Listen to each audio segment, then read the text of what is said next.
That's crazy. So what are you looking forward to 2024 here? Ooh. You know, the crazy thing is, since being on break and not doing anything, I don't think I've even fully sat down and assessed. So you about to get in real time my thoughts. Okay, here we go. Because I haven't even. We can just talk it through then. Yeah, let's talk it through. So 2024 will start my third semester of AA school, which is crazy to think that we already had 2 semesters down. That's like crazy to think that time has gone by that fast. So third semester AA school, I start my clinical rotation. And, you know, I'm in Tampa. I don't know if people know that, but, like, I'm down in Tampa. Mm-hmm. And so, first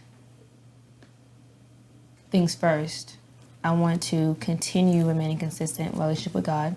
I did really good.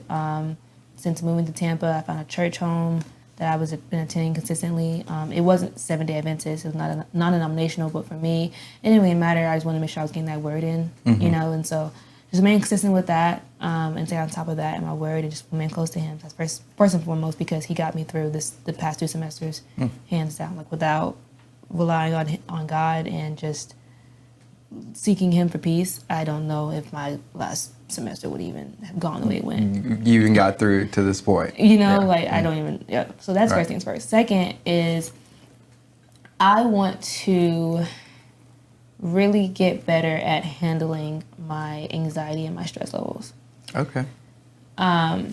Things are going to be hard. Like, I know that. And, you know, I can work hard. I can grind it out. But, like, going through that process, the level of anxiety and stress that I'm at, like, it takes a toll on my body, on my mental. And it's like, I want to get better at navigating, like, my schoolwork and my personal life and not just being as stressed out. Like, that for me. So just which to do that means going to the gym consistently. You know, it's just kind of hard. Yeah, moving is a big thing. Moving's a big thing. It was hard to do that last semester when I had 9 classes, so I couldn't, like, work out like I wanted to. Yeah, you're just studying. I was just studying and drinking caffeine and then crying whenever.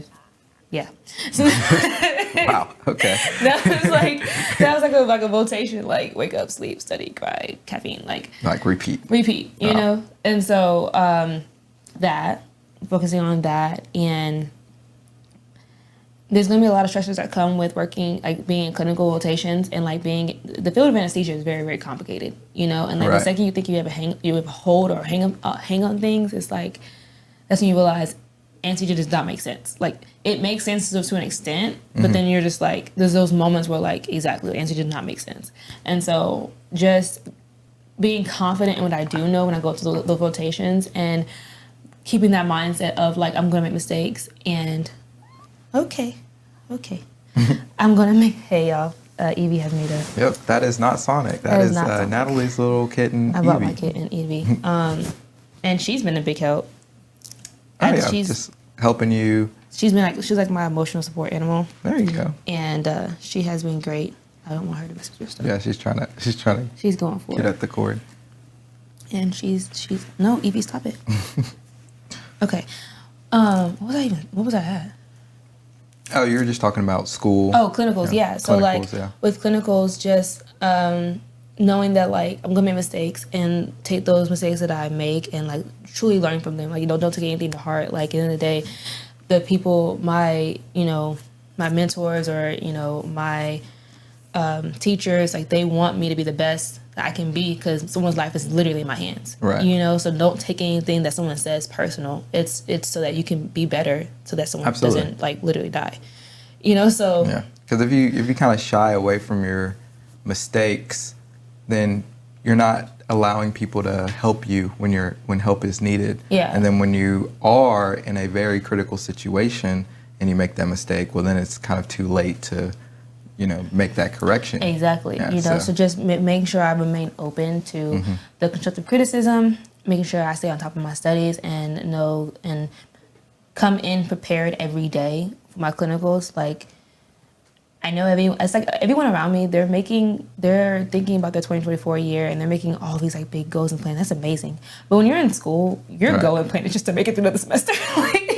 Yeah, make it through the next day. Make it through the next day of the semester. So mine is just, like, going in and continuously working on, like, that imposter syndrome that I have, remaining confident in what I do know, not beating myself up because I am my own worst critic. Like I will drill myself a new one, literally. Right. You know, and so just finding peace and more ways to seek more ways of self-soothing to make it through, you know, like absolutely I rely on God, but with that as well, I have to always also find my own ways to like self, you know, like self-cope and self-soothe myself, like get through those hard moments, you know what I'm saying? So it's like, yeah, God is going to keep you centered spiritually, but then you also have, you know, a responsibility to put yourself in a good position emotionally and physically as well, which means like, hey, you need to understand, like you can't just eat junk food too, because that's going to, you know, mess with how your body is going to feel, which can affect you emotionally.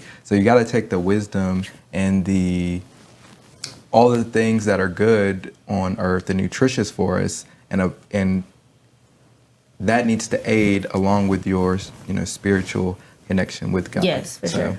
Yeah. So yeah, I know that was all over the place, but like, no, that was I good. haven't even thought through 2024 yet. Like that's why I'm contemplating going home early or going back to school. Going back to school early because I really need to sit down like with my planner and just kind of think out like my school schedule, what I need to do, what I need to like look at. Like since I've been home, I've been a bum and it's been the worst.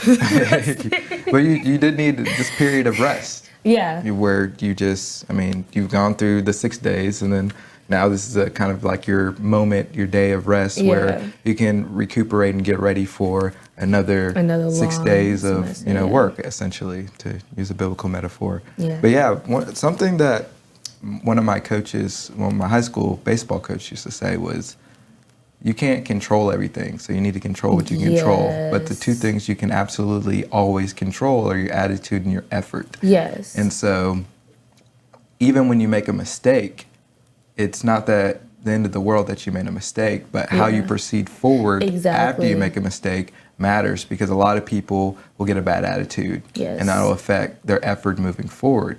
But if you say, okay, all right, made a mistake. It's your mindset. It's going to happen. Let me keep a positive attitude because I know where I'm trying to get to. Let me learn from this instead of fail from this. Then, you know, and continually put in that effort, well, then you're going to be better off in the long run. And you'll get to your goals a lot faster. It's a mindset shift for sure. Oh, yeah. I fully, in my life experiences, have learned that, like, I don't have control over, like, anything other than myself, right? Like, I dictate the amount of stuff that's going to get done. Like I dictate like if that's going to like work out, right? Because of the effort I put in. Now God always has His own plan, and that might veer your plans absolutely. Right. But like your effort still does matter, you know. Oh yeah. And so like just turning your mindset, like you said, like not just I made a mistake, but how can I learn from this mistake? And versus looking at it said like, I made a mistake and now I'm horrible and like I always knew that I sucked. Like no, like that woe is me it will kill you. Kill you. You know, like no, you made a mistake. Now get back up and do it again. Like like right, yeah. And any successful person will tell you that they had to fail before they succeeded. And they had to fail a lot, and a lot of them will tell you that they still fail a lot. And we generally only know them as being successful in one or two or just a handful of fields. And so we prop them up as these icons and these beacons of light, but they're only beacons of light generally in a small aspect of what life actually is. And so that just goes to say that you kind of just got to continually, go through the process of finding out what your niche is, so to speak, of whatever field that you're in. And so it's like, I'm in content creation. Sometimes we talk about relationships, sometimes we talk about this. And then we're kind of putting out these lines to see, okay, what are we best at talking about and what resonates with the people to whom we're talking to. And then when we find that intersection, well then, okay, that's the sweet spot. Now we've, learned from our efforts. Now some videos get like 3 views, some videos get thousands of views. It's just about the process. Yeah, it's about the process and learning from the data that you're collecting. Absolutely. As well. So.